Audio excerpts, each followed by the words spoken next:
third in the country is Clark.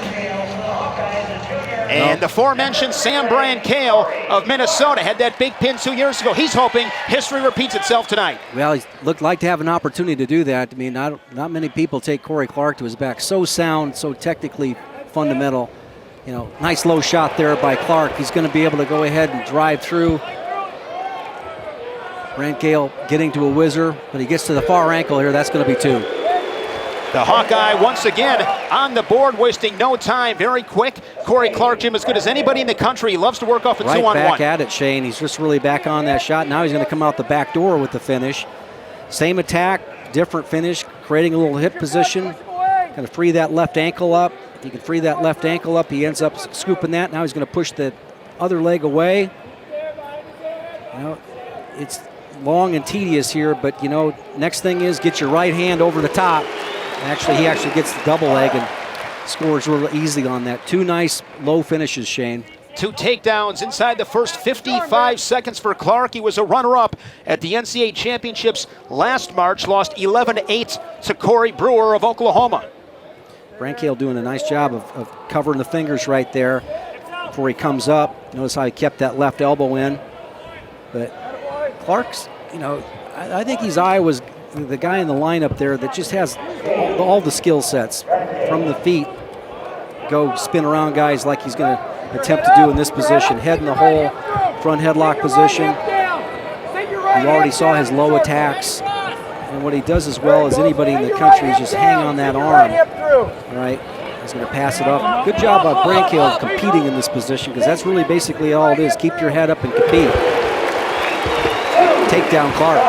Now 6-2 as we approach the 1-minute mark here in this first period. Jim, Clark, as good as he's been on his feet, he's a hammer on top. He is, and he likes to work that head and arm head up, situation to drop down. Brancale, good job. Doing a good job with his chest up. Now he's giving up the wrist ride, caught his wrist inside there. Now he's coming to the single wrist ride. He likes to work pretty heavily with those wrists. And again, just that slight movement of wrist to the belly button right there.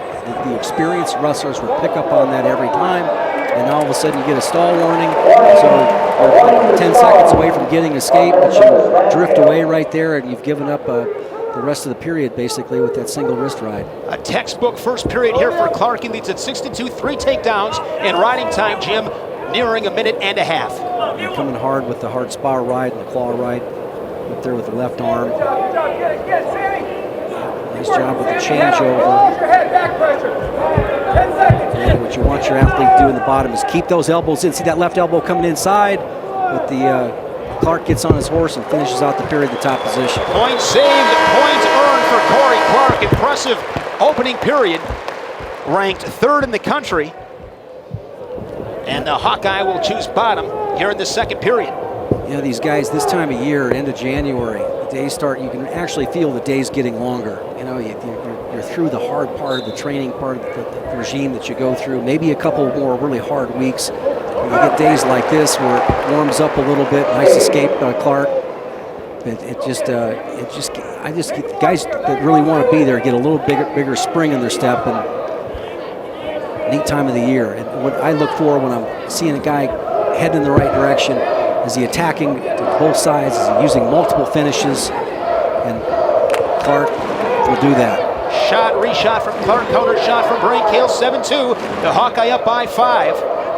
Clark a quick escape, and those are those little things too, Jim. Good habits, the urgency on bottom. He escapes inside of 5 seconds. And you saw Brancale trying to do the same thing. He was keeping good position after the takedown, but just the little subtle thing of getting a wrist tied up. Brancale now, I mean, this is a weight class that he's much more comfortable in. And he can go up top, and he's in better shape than he was when he was cutting down to 25. He had a hard time maintaining that weight. You know, look for some improvement from Brancale at the end of the year. It's not a given that you know, with no ranking right there, that he's not going to be able to go ahead and place. He's had some success over the course of his season or his career. Last week in the duel against Purdue, the Gopher sent out Ben Morgan, who had a nice pin. Yeah, and there's a nice shot. Knee tap effort there. That short offense is just beautiful by Clark. Works the knee tap, comes through. Looked like a pretty decent shot by Brancale. Now inside of 30 seconds, Jim, he'll look to get Yeah, decision Greedy time. on top. Yeah, I look for him to. Brancale's going to be a tough guy to turn because he does a good job of right here keeping his torso up. Now he's feeling hands. He uses hands. Now he's got sucked back in that position. Roy. Short time inside of 10 seconds. Now he's going to adjust. Clark looking for the pin here late in the second period. This is where the crowd helps out. And the Hawkeyes are 2 for 2. We talked about the catalyst at 25 and 33. There's an excited Tom Brands. Gilman and Clark, 6 and 6. The Hawkeyes lead at 12-0. Didn't think he was going to be able to go ahead and finish that off that easily, but he adjusted back, Shane. And watch what he does right here. He switches off here, gets the arm across, keeps the head up off the mat. Brancale not able to adjust. And when that crowd gets loud like this, it's an opportunity to go ahead and get the fall.